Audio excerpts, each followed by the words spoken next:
Surplus. You guys are interested in surplus, so I'm going to talk about surplus. Surplus firearms. Are there any good deals to be had? What's the usefulness? Where's the folly? So we're going to talk about today, surplus stuff. We'll see where it goes. Welcome to Gunfighter Life, the podcast where we talk about guns, gunfighting, tactics, ballistics, the right way with God Almighty at the center. Biblical, Judeo-Christian values, and real-world first-hand experience. On that, military. A military veteran of two branches. I'm a combat veteran. I've used a bunch of military firearms. Sadly, I've destroyed a bunch of military firearms. Part of the thing we did during the war. We destroyed a bunch of that country, a bunch of the people, and a bunch of the weapons. I'm familiar with a lot of the threat weapons, as it's called in the military, but a lot of the foreign military weapons as well. Law enforcement, as you might imagine, I was exposed to a lot of different weapons. I've been a firearms instructor for a long time. Hunter, which might play into today's episode.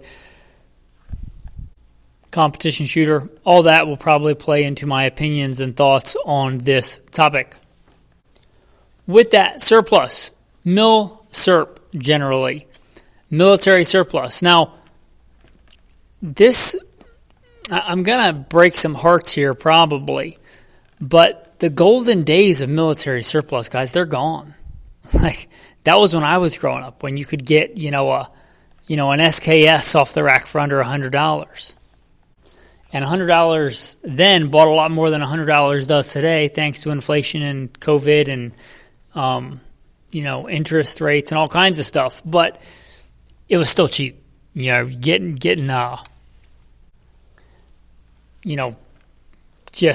Mosin and the Gants were so cheap you didn't even really think about it. And, spam cans of Russian ammo were so cheap because of the fall of the Cold War. You really didn't have to think about it. You just were like, oh, yeah, just go pick up a spam can. Pick up a couple of Mosin and the Gants just for fun, see which one shoots good, and just buy a bunch of them. And, those were the days. Those days are gone.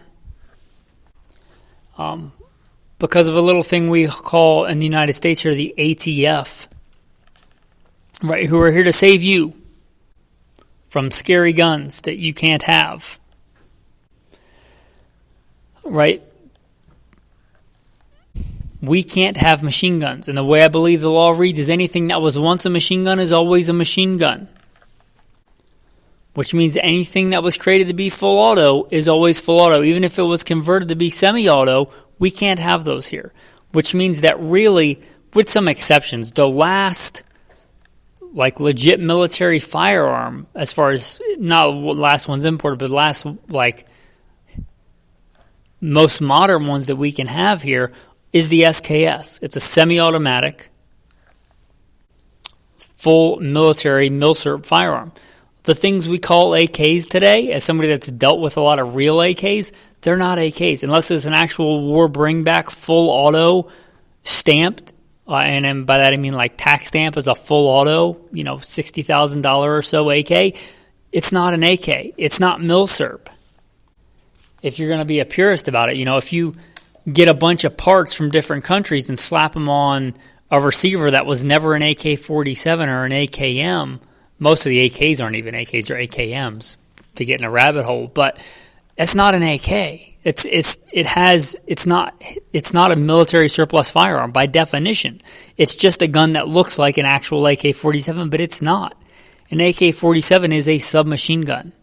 That's what it is, primarily a submachine gun. That's also an assault rifle. But all the surplus AKs, they're not Mil-Surp. They might have, military parts. They might have military surplus parts, but again, unless you have a stamped full auto AK, you don't have an AK Mil-Surp. You don't have a Mil-Surp AK. It's not a Mil-Surp gun. You can do whatever you want. Some of them are good. Many of them are very, very bad. You can get a good serviceable rifle, but it's not Mil-Surp. So again, I hate to break some hearts, but anything newer than that, we're not going to import unless they change that ATF restriction. You're not going to get any Mil-Surp M16s. You're just not. Somebody may do some uppers or something, but you can't get a full Mil-Surp M16A1. And that's going back to N.R.A, right? You can't get them because they were full auto. Or they, after that, went to select fire, 3-round burst. You and I can't get those. We can't buy them Mil-Surp. You will never, ever get one Mil-Surp. Yeah, again, you might be able to get a barrel, a receiver, and like get an entirely new thing. You might be able to get something from, Brownells that make a reproduction, and that's great, but that's not Mil-Surp. And this is not meant to be insulting, right? If you want to LARP, if you want to dress up like you're in N.R.A and get a reproduction M16A1, hey, that's great. Literally, I don't mean this to be condescending. Have fun with that. Enjoy it. To talk about LARPing, I've done the Mountain Man Rendezvous, where I run around and do shooting competitions with, Hawkins rifles and black powder and tomahawk throwing. I don't do it anymore, but I did it for a time because it's fun. If you want to LARP, that's great, but those aren't Mil-Surp. Again, the last real Mil-Surp guns, there might be some exceptions, but really the last ones in mass, as far as historic goes, is an SKS. So, and those are pretty old guns right now. The days of mass cheap Mil-Surp are gone. Even if we have another giant war and we win, again, unless we either abolish the ATF or they change that rule, you're not getting any of the Mil-Surp. You've got Afghanis running around with a bunch of R, FN, and Colt AR-15s, but you can't have them because the ATF is here to protect you. You can't have those guns. The Taliban can have those guns. You cannot have those guns. So again, even if there's a bunch of AKs floating around, and there are, you can't get them here, not legally. So, the days of cheap Mil-Surp, I think, are pretty much over. I'd hate to bust your bubble. There really aren't many good values in Mil-Surp. Now, there are some, as far as quality goes, like old world quality. If you're just, I love old school blued steel or Parkerized guns and, old school European craftsmanship, yeah, right? Swiss straight pulls, the K31s, they're marvelously made rifles. They're fantastically accurate for their era. Caveat,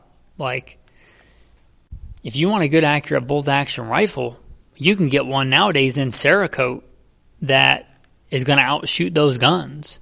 So you're getting it because you want one, and that's great.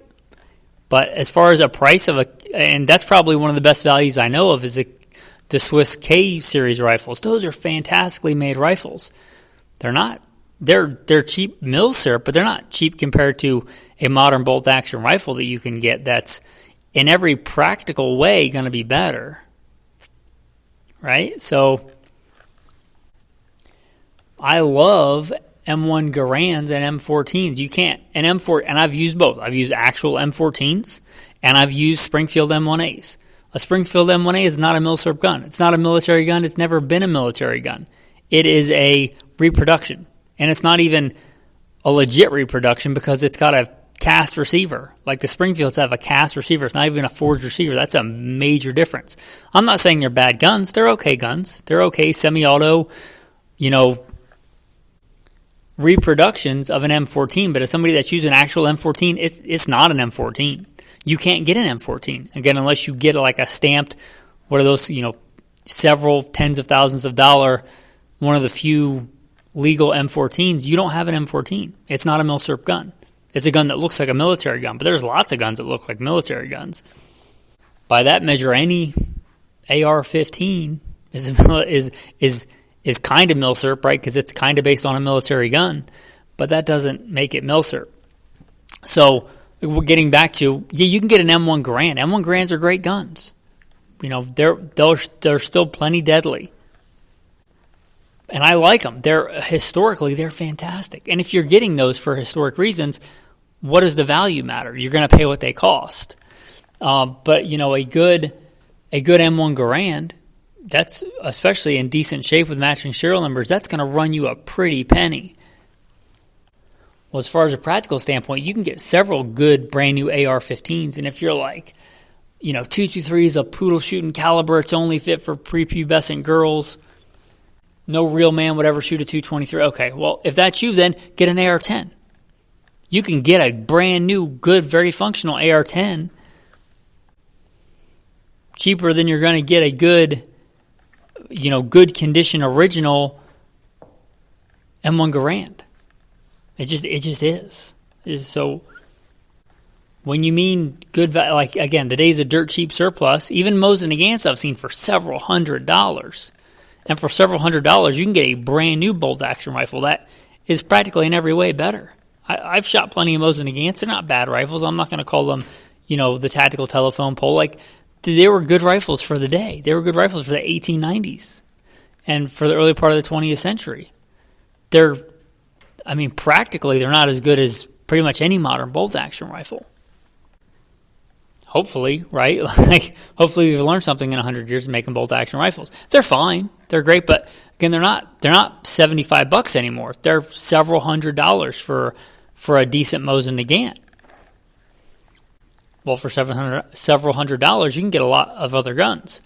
So I'm sad to say that I don't think there's a lot of great values as far as practicality and surplus. Again, if you want surplus, then buy surplus. You have to pay what it costs.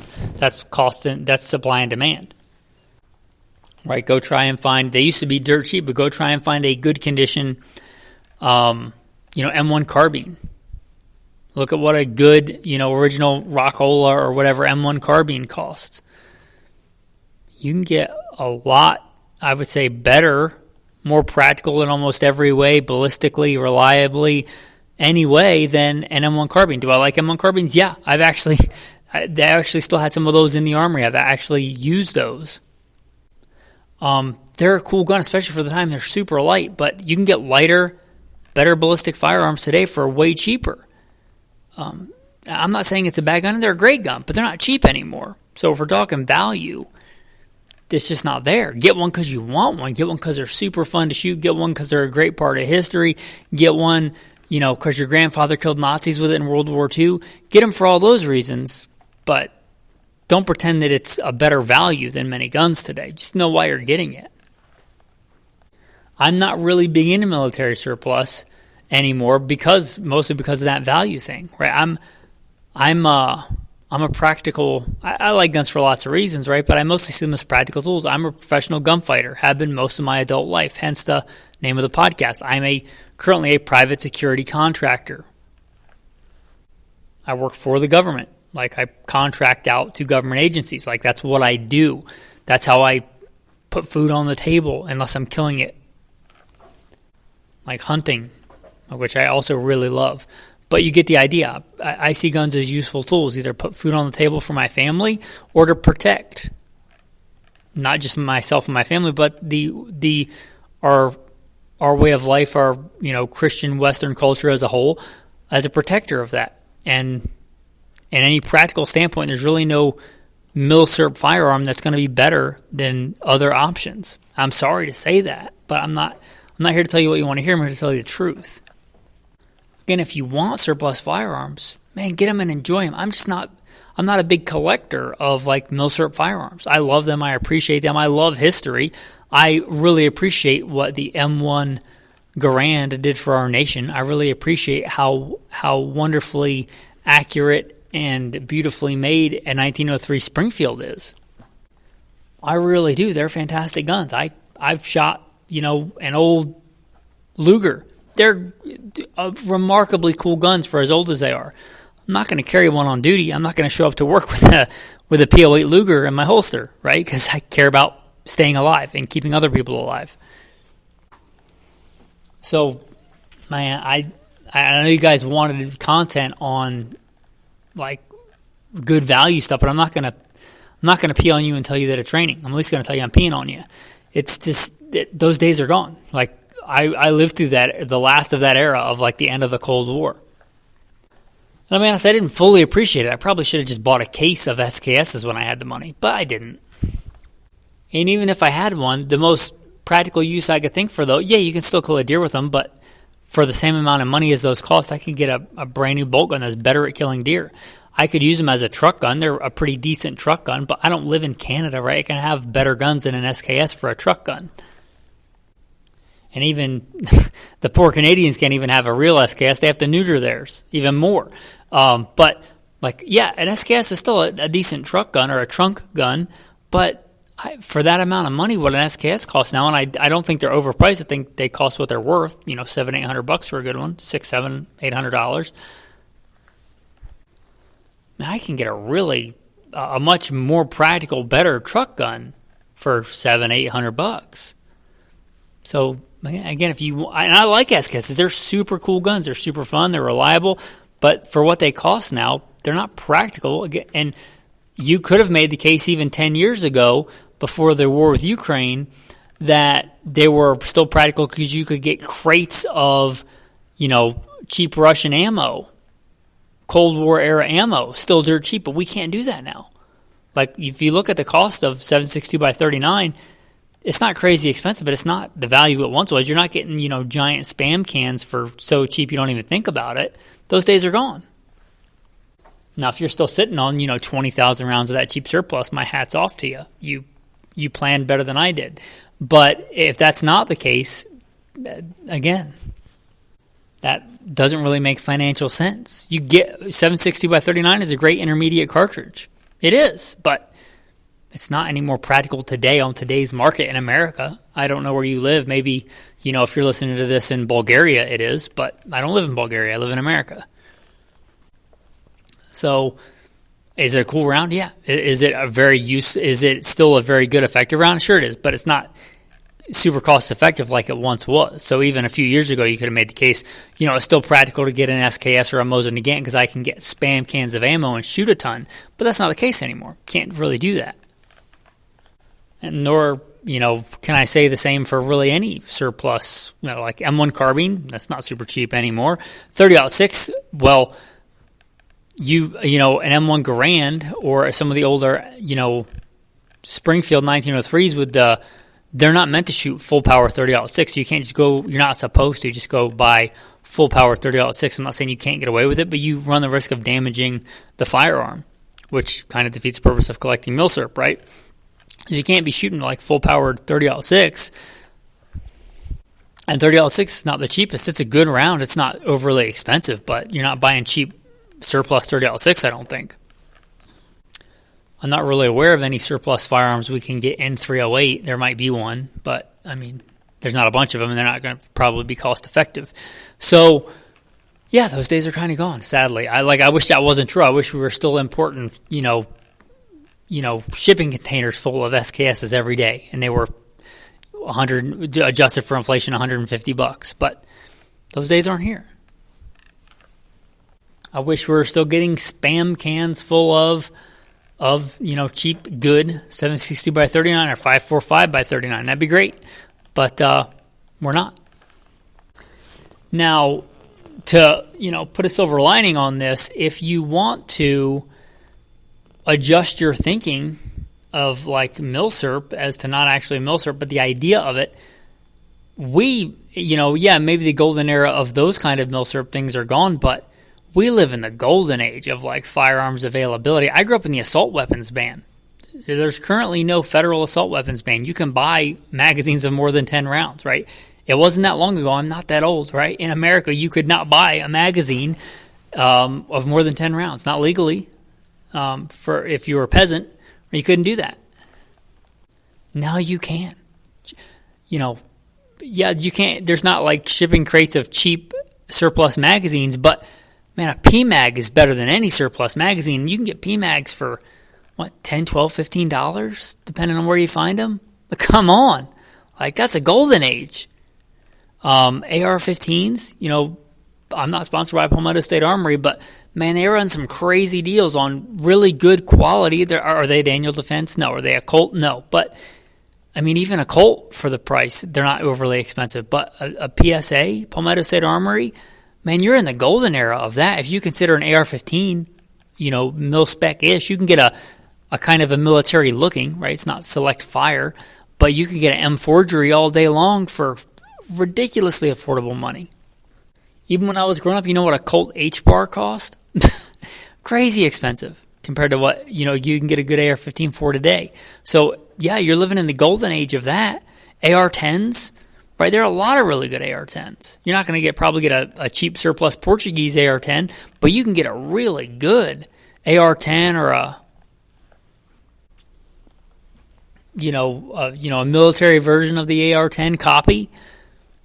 Fantastically affordable. I talked about Brownells. No, that's not Mil-Surp, but like Brownells makes copies of a lot of really cool guns. One of my favorite guns I had doing specialized duty stuff was a CAR-15, CAR-15, a full auto, little carbine, super light, super handy. It was just fantastic. You can't get one in full auto, but you can get one that's basically the same thing for affordable, very affordable money. So in that aspect, we're kind of in the golden era. So stop thinking about the things that you can't have or the days that were, right? You live in a golden era in a lot of ways. When I first became a concealed carry instructor, I've been in the 2000s, like there were other options, but really you had,